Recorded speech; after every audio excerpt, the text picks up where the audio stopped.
Hello everybody, welcome to number 27. I'm Jack and this is a BMW Z3M Coupe. A really interesting car because it was initially panned for the way it looked and handled, but is now grudgingly respected for its rarity and audacity of design. Clearly it's a very special car, and certainly for me, possibly the biggest M bargain around. You really should consider getting one while you still can. After its initial reception, I think that the looks have come into their own. But there is one missing link before I can wholeheartedly recommend this car to you. The handling has always received mixed reviews. Now, I haven't driven an M Coupe yet, so this is an opportunity to finally find out if this really is a hidden gem or just a flawed curiosity. It's odd when you get into BMWs of this era because they just have a certain feel about them, from putting it into gear to shutting the door, pulling the handbrake. There's a sort of an economy of movement to everything, a solidity which you just do not get in the modern cars.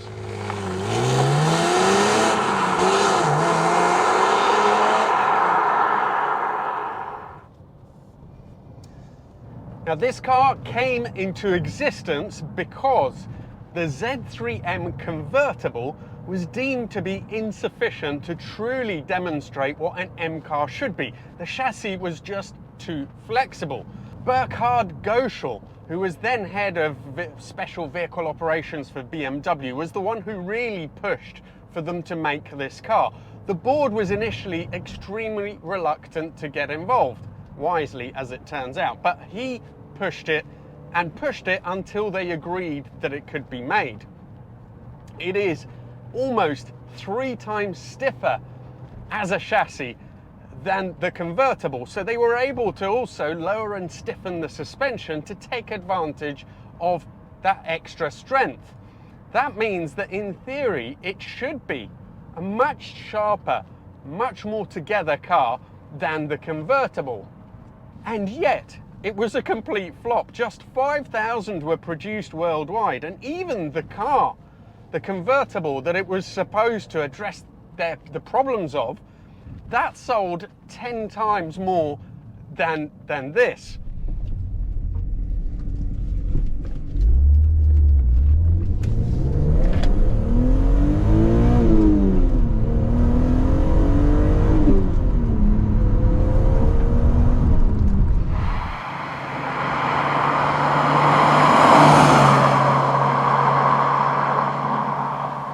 Now, during production, there was a variation. The cars that came out in 99 and 2000, early 2000s, like this one, had the engine from the E36 M3 Evo, putting out 316 horsepower. At some point in 2000 onwards, they got the engine from the E46, so that would be the S54. That only had 3 or 4 horsepower more peak, but that didn't tell the whole story because, first of all, it came with traction control. This has no driver aids whatsoever. Secondly, the torque curve itself was much better defined and made it more of a drivable car. So one of the big problems that this faced is that it was built at the same time as the E46 M3 and it was slightly more expensive. Now, if you look at that car, it is, I think, one of the prettiest designs of all time. It has tautness, it has strength. It is just the perfect car, and also in terms of handling, they were widely praised.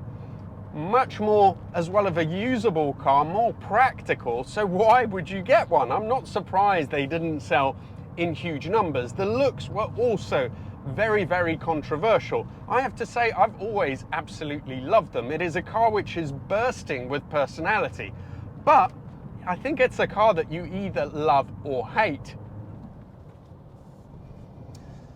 Let's just see now. We'll take it through the gears and see how it feels.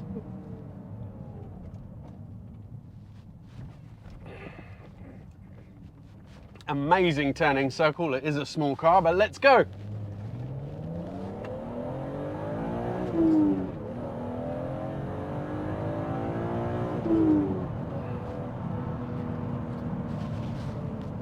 These BMW straight sixes are just so magical. It's the zing and the fervour with which they rev, this goes to almost 7.5, and it just feels absolutely great.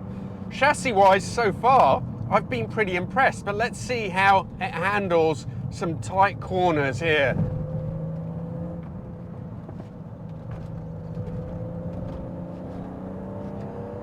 So steering perhaps a little bit lacking in feel, but I'd also heard that it wasn't precise, and I'm trying to understand why someone would have said that. I think it's the off-center response.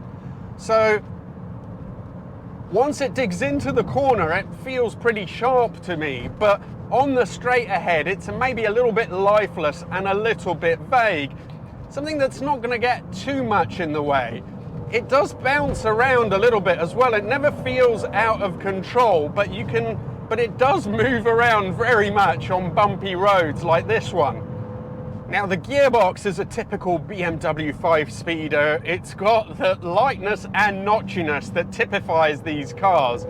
You do realize though that continuously I'm going up to 5th, and then I'm feeling like it should have a 6th gear. It's a little bit under-geared.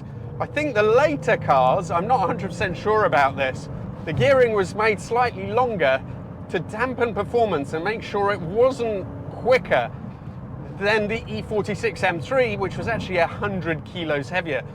I'm not sure if that's true or not. I know that was the flagship car, but this was actually more expensive, so I don't understand why BMW would have intentionally hobbled it and make it feel slower than that car, but I guess it is possible. All the same, I very much miss not having a 6th gear. When you're going quick, it doesn't matter so much, but when you feel like you're about to cruise, you really want to reach for that next gear. Now, it's plenty quick enough, but I suspect that with the fatter torque curve, the later version would feel a little bit more muscular than this. You really have to rev this to get the most out of it. Handling wise, brakes are great, really strong there.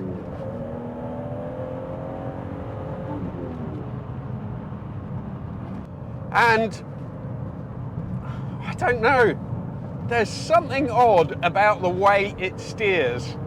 Sometimes it feels great, and sometimes it just doesn't feel like it's quite dialed in. I can't put my finger on it. It's not a massive thing, it's not a huge thing. I don't think it should get in the way of you enjoying it, but certainly it's just not quite right.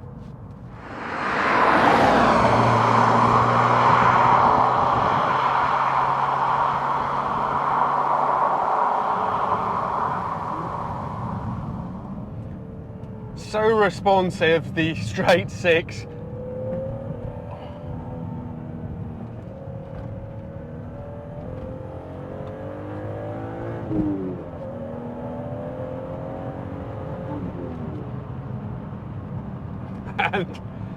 And even now, it does feel like a pretty quick car. You do have to rev it, you have to wring its neck, but when you do, it does make quite some progress. And the chassis is good enough to feel comfortable going quickly in it. It maybe just doesn't satisfy, you know, the 10th of your expectations in terms of what it's feeding back. It's not that it's not feeding back enough, it's just that I think it's not always feeding back that it's 100% comfortable and tied in. I'm not sure what it is. It wouldn't prevent me from getting one of these. I still really, really like it, but I think there is some truth to what they reported back at the time, that the chassis wasn't 100% right. It doesn't feel overly stiff, and yet it does move a lot over surfaces. That engine though is amazing. In terms of the cabin, well, it's a generation behind the E46 in the way the center console looks in particular, but it's pretty nice. You have the chrome ringed controls and the 3 little dials to give a sporting flavor. The seats are comfortable. One thing is, doesn't seem to be a huge amount of room, so I'd like a bit more room to move back, but it's currently right against the bulkhead there, so that's as far back as you're going to go. In terms of arms to wheel, that's great. Maybe the wheel feels like it's a little bit bigger. Something smaller would make it feel even livelier, although it is pretty pointy when you get down to it, so it's happy to change direction. One last thing we have to consider when I work out if this is worth recommending or not is the price point. Now, this is an incredibly rare car. I think in the UK there's only a few hundred of them, about 5,000 worldwide. To me, it looks sensational. It's just so squat and so muscly, and it's a car, it's almost a petite car. It doesn't look like a BMW in many ways. The interior does, but from outside, it doesn't really look like it should be one of those. I don't think they're generally bought by BMW people either. I think it attracts a different kind of crowd. So on that side, to me, very much worthwhile. Now, when you realize that you can get a very good one, like this one, for example, 74,000 miles, bodywork, everything looks in really excellent condition, and it's up for £30,000. Now, manual M3s of similar spec are nudging that kind of price point.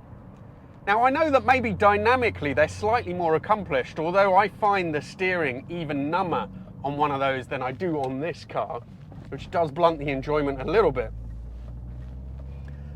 But when you think about that and what you can get for almost the same price, which is so much more special, well, you know, for 30,000, would I get one of these, or would I get a really nice E46 M3? If I didn't need the practicalities, now this isn't too bad. Now, bizarrely, they all came as standard with a dog guard, but it is strictly a two-seater and the boot isn't massive. So if you don't need the practicality, I really think I would go for one of these. I think that car values at the moment are all over the place, but if you just compare it like for like, what you can get from for the same money, this is just such a distinctive thing that, to me, very much makes it into the biggest bargain M car that you could possibly get. Thank you so much to Patrick for bringing it down. Thanks to you guys for watching. If you have a car, one of your cars that you want me to do a review on, get in touch. This is the best way. Thank you so much, and see you for the next video.